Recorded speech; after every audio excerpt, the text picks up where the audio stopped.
Colonel Dr. Brian Rees.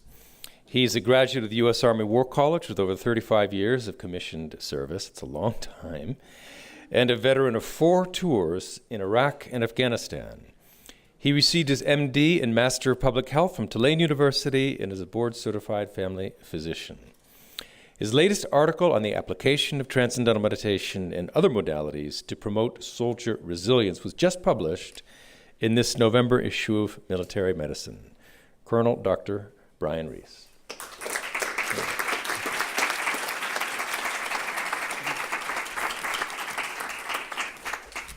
Well, I don't know what I'll be able to add to what's already been said, but that won't stop me. I have 4 minutes, and I know I'm supposed to cut it short, so I'm going to get rid of all the verbs, but you're going to get it. So I'm talking about resilience in 4 minutes.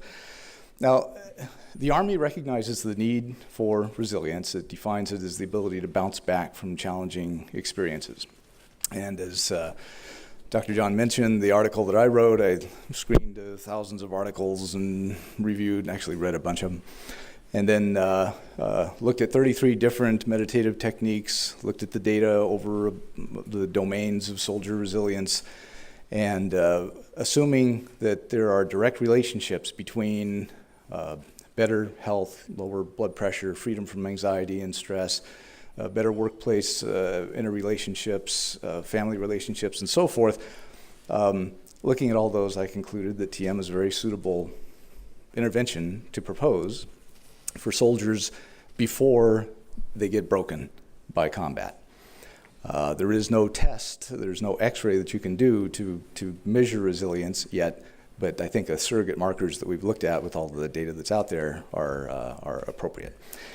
Now, it makes sense that stress management could prepare soldiers, might make them more resilient.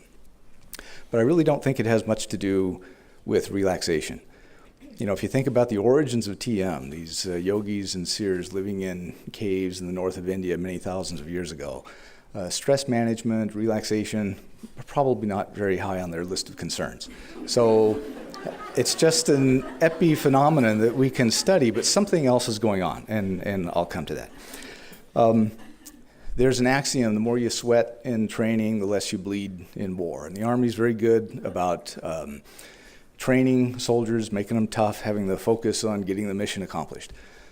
But really, can our current training, the things that we do, help a soldier to deal with the situation of seeing a friend killed, or hearing the screams of one of their comrades who's just had a leg blown off or is caught in a vehicle that's burning, or the experience of pulling the trigger and seeing the enemy soldier fall, or even worse, pulling the trigger and finding out that the vehicle that you thought was full of bad guys was full of a bunch of women and children and a lousy driver who really didn't know he was running up on your checkpoint. And these sorts of experiences, I think, are so contrary to the way we're raised, the way we understand the way the universe is supposed to work, that it creates a lesion, an injury to the spirit. And that is really where I think the lesion of PTSD lies.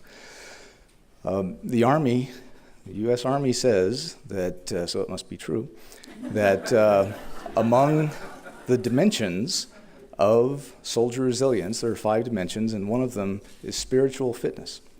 And this is current policy and current training in the Army. But how do we go about making someone spiritually strong? And here's the quote that the spiritual dimension is not defined in religious terms, but rather is strengthening a set of beliefs, principles, or values that sustain a person beyond family, institutional, and societal sources of strength. I think it's a very appropriate definition. But how do we go about training someone to be spiritually strong, to be able to withstand these pressures and these conflicts that come from combat?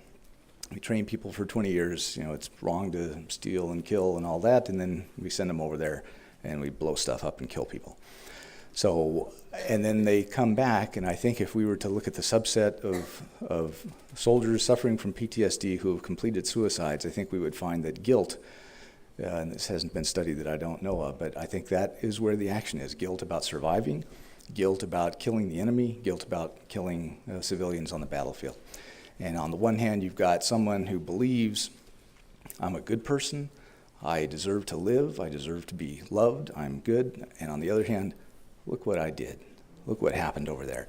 And when that tension can't be reconciled, then I think someone might take his life. So since I'm approaching retirement, I can pretty much say what I want. And I think this is the particular value of TM, of Transcendental Meditation, and that is the identification of the individual mind with universality. It enables that style of functioning where the mind settles down to its least excited state, which is beyond thought, it's calm, it's unified, it's without boundaries, and it's without these tensions and opposites. And in my opinion, I think the key to soldier resilience is going to be the experience and the culturing and the establishment of that state and style of functioning of the mind and body in soldiers. Thank you very much.